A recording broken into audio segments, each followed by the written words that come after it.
আসসালামু আলাইকুম, কেমন আছো সবাই? নতুন আরও একটা ভিডিওতে তোমাদের সবাইকে স্বাগতম।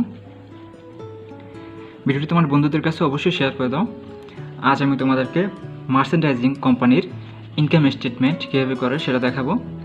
এর আগে যেটা দেখাইছি সেটা হচ্ছে ম্যানুফ্যাকচারিং কোম্পানি, ওটা উৎপাদন করে বিক্রি করে, আর এটা আর কি উৎপাদন করে না, নিজের অন্যের কাছ থেকে বা সাপ্লাইয়ের কাছ থেকে কিনে তারপর নিজেরা বিক্রি করে, মানে কিনে আর বিক্রি করে, কোনো উৎপাদন নাই, মানে সেটা হচ্ছে মার্চেন্ডাইজিং কোম্পানি। এবার ধরো তোমার একটা সাবানের আগে যেমন ফ্যাক্টরি দরকার, এবার ফ্যাক্টরি তোমার মনে করো একটা শপ আছে, বা তুমি একটা বিজনেস করো যেটা তুমি অন্যের কাছ থেকে কিনো, অন্যের কাছ থেকে পণ্য কিনে তারপর তুমি আবার বিক্রি করো। যেমন তুমি একটা ফ্যাক্টরি বা একজন সাপ্লাইয়ের কাছ থেকে পণ্য কিনে তারপর তুমি পাইকারি বা খুচরা বিক্রি করলা। এজন্য তোমার কোনো উৎপাদন করতে হবে না, তোমার কোনো উৎপাদন খরচও নাই, তুমি শুধু কিনলা এবং নিজের প্রফিট রাখলা এবং বিক্রি করলা।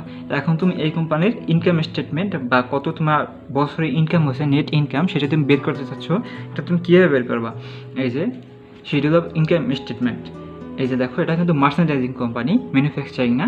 যেমন ম্যানুফ্যাকচারিং কোম্পানিতে আমাদের প্রথমে যে কস্ট অফ গুডস ম্যানুফ্যাকচার ওটা বের করা লাগতো, কিন্তু এখানে ওই টেবিলটাই লাগবে না, ওইটা বের করাই লাগবে না, কারণ আমাদের ম্যানুফ্যাকচারিং কোনো কস্টই নাই, আমরা ম্যানুফ্যাকচারিং করতেছি না।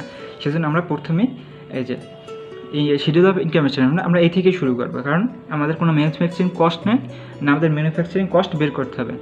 সেজন্য আমরা কী করবো, প্রথমে এই যে শিডিউল অফ ইনকাম স্টেটমেন্ট এই টেবিল থেকে শুরু করব। এই যে যেমন আগেরটা ছিল সেরকমই, এই যে শিডিউল অফ ইনকাম স্টেটমেন্ট, প্রথমে আমরা সেলস রেভিনিউটা লিখে দেব। এই যে সেলস রেভিনিউ তোমাদের কোশ্চেনেই থাকবে, এই যে সেলস রেভিনিউ কত, এই জায়গায় 2 লাখ দেওয়া সেলস রেভিনিউ। তা আমরা সেলস রেভিনিউ পাইলাম 2 লাখ, এই যে 2 লাখটা এই যে লিখে দিলাম। এটা একটা বছরের হবে, কোনো একটা অর্থ বছরের, যেমন 2016 বা 2017 একটা বছরের পুরোটা কীরকম কত টাকার সেলস হয়েছে সেই পুরোটা আর কি আসবে। তারপর এই দেখো আমাদের কী আছে কোশ্চেনে, এই যে ইনভেন্টরি কী আছে, বিগিনিং এন্ডিং আছে। তারপর কী আছে, পারচেস ইনভেন্টরি পারচেস ইনভেন্টরি 75,000। তারপর এই যে এগুলো সব অ্যাডমিনিস্ট্রেটিভ অ্যান্ড সেলিং কস্ট বাকিটা।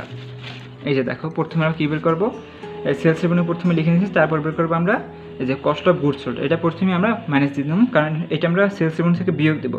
সেজন্য আমরা প্রথমেই কস্ট অফ গুডস সোল্ড লিখে তারপর কী লিখবো, বিগিনিং ইনভেন্টরি এই জায়গায় প্রথমেই লেখা আছে যে ইনভেন্টরি বিগিনিং এবং এন্ডিং। এই বিগিনিং ইনভেন্টরিটা কী, যেমন তুমি একটা এই জায়গায় তো পণ্য কিনে বিক্রি করো না, সেটা তুমি পণ্য কিনে যে একটা স্টোরে রাখবা না বা গোডাউনে রাখবা, সেটা তোমার একদম গত বছর যেটা কিনছো ওইটা রয়ে গেছে, বিক্রির পরও কিছু রয়ে গেছে, কত রয়ে গেছে, সেটা 30,000 রয়ে গেছে, 30,000 টাকার পণ্য রয়ে গেছে, ওইটা তোমার বিগিনিং ইনভেন্টরি। ওইটা প্রথম শুরুতেই ছিল, বিগিনিংই ছিল ইনভেন্টরিটা, ওই জন্য তোমার বিগিনিং ইনভেন্টরি।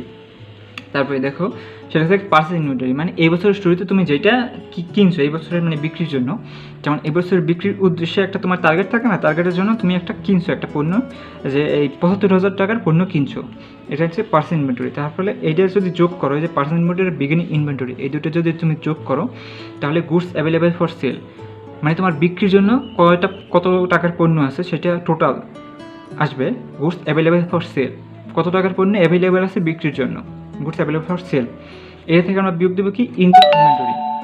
এইটা আসবে কখন, যখন বছর শেষে তোমার বিক্রি হয়ে গেছে কিন্তু কিছু পণ্য থেকে যায়, যেমন এই ঈদের সময় ধরো, যেমন ঈদের সময় যারা দোকান করে তারা ঈদের পোশাক আনে, পাঞ্জাবি আনে ঈদের মার্কেটের জন্য, কিন্তু ঈদের মার্কেট হওয়ার শেষ হয়, ঈদের পরও কিছু পণ্য থেকে যায়, সেটি হলো চাই এন্ডিং ইনভেন্টরি। এই এন্ডিং ইনভেন্টরিটা যেটা থেকে যায় অবশিষ্ট পণ্যটা, এইটা আমরা যদি গুডস অ্যাভেলেবল ফর সেল থেকে বিয়োগ দিই, তাহলে আসবে কস্ট অফ গুডস সোল্ড, এই যে 65,000। 1,05,000 থেকে 40,000 বিয়োগ দিলে 65,000 আসবে। এই যে 65,000 এইটা দেবো সেলস রেভিনিউ থেকে বিয়োগ দেবো, সেলস রেভিনিউ 2 লাখ, এবং এই থেকে আমরা যদি কস্ট অফ গুডস সোল্ড 65,000 বিয়োগ দিই, তাহলে আমরা পাবো গ্রোস মার্জিন কত, 1,35,000। গ্রোস মার্জিন পেলাম আমরা 1,35,000। এখন এটা তো আর নেট ইনকাম না, এই গ্রোস মার্জিন থেকে আমাদের বিয়োগ দিতে হবে সেলিং অ্যান্ড অ্যাডমিনিস্ট্রেটিভ কস্ট। আমাদের সেলিং অ্যান্ড অ্যাডমিনিস্ট্রেটিভ কস্ট কী দেওয়া আছে এই জায়গায়, দেখো কোশ্চেনে আমাদের দেওয়া আছে কি, ইউটিলিটিস দেওয়া আছে 5,000, office staff salary 20,000, transportation out 5,000, sales commission 30,000, advertising 10,000, office rent 20,000। তোমরা প্রশ্নে যে জায়গায় দেখবা যে অফিস রিলেটেড যত কিছু আছে সব কিছু যাবে অ্যাডমিনিস্ট্রেটিভে, এবং সেলিং রিলেটেড যত কিছু সব কিছু সেলিং কস্ট, এবং অফিস রিলেটেড সব কিছু অফিস কস্ট, অ্যাডমিনিস্ট্রেটিভ কস্ট। এই জায়গায় একসাথে লিখলে সবচেয়ে ভালো হয়। এই যে সেলিং অ্যাডমিনিস্ট্রেটিভ কস্ট তোমরা চাইলে আলাদা আলাদা লিখতে পারো, তবে একসাথে লিস্টটি সবচাইতে ভালো হয়। এই যে সেলিং অ্যাডমিনিস্ট্রেটিভ কস্টটা বিয়োগ দিয়ে দিলাম, তারপর কী লিখলাম, এই যে utilities 5,000, office staff salary 20,000, transportation out 5,000, sales commission 30,000, advertising 10,000, office rent 20,000। এগুলো সব অফিস রিলেটেড এবং সেলিং রিলেটেড। সেগুলো সব যোগ দিলে পাবো আমরা টোটাল সেলিং অ্যাডমিনিস্ট্রেটিভ কস্ট কত হচ্ছে 90,000। এই যে 90,000 এইটা আমরা বিয়োগ দেবো এই যে গ্রোস মার্জিন থেকে। গ্রোস মার্জিন কত? এই যে 1,35,000। গ্রোস মার্জিন থেকে total selling and administrative cost এটা বিয়োগ দিলে আমরা পাবো নেট ইনকাম। নেট ইনকাম কত? 45,000। 45,000 এই আমরা নেট ইনকাম বের হয়ে গেছে টোটাল। এই যে দেখো এটা এই যে মার্চেন্টাইজিং কোম্পানি, এইটার মতো সোজা অঙ্ক আর নাই। এই যে এটার মূলত আর কিচ্ছু না, শুধু সেলস রেভিনিউ থেকে তোমরা কস্টটা গুডস সোল্ডটা বের করে আর সেলিং অ্যাডমিনিস্ট্রেটিভ কস্ট বের করে বিয়োগ দিয়ে দেবা, শেষ। আর কিচ্ছু না। এই অঙ্কটা সবচেয়ে সোজা, একদম ইজি, এক পৃষ্ঠার একদম সোজা অঙ্ক। যদি এটার মধ্যে তোমাদের কোনো সমস্যা বা কনফিউশন বা যদি কিছু থাকে, কিছু বুঝতে না পারো, তাহলে কমেন্টে বা মেসেজ করে জানাই দিও। ধন্যবাদ সবাইকে, আসসালামু আলাইকুম। আর সাবস্ক্রাইব করে সাথেই থেকো এরকম আরও নতুন কিছু ভিডিও পাওয়ার জন্য। ধন্যবাদ সবাইকে।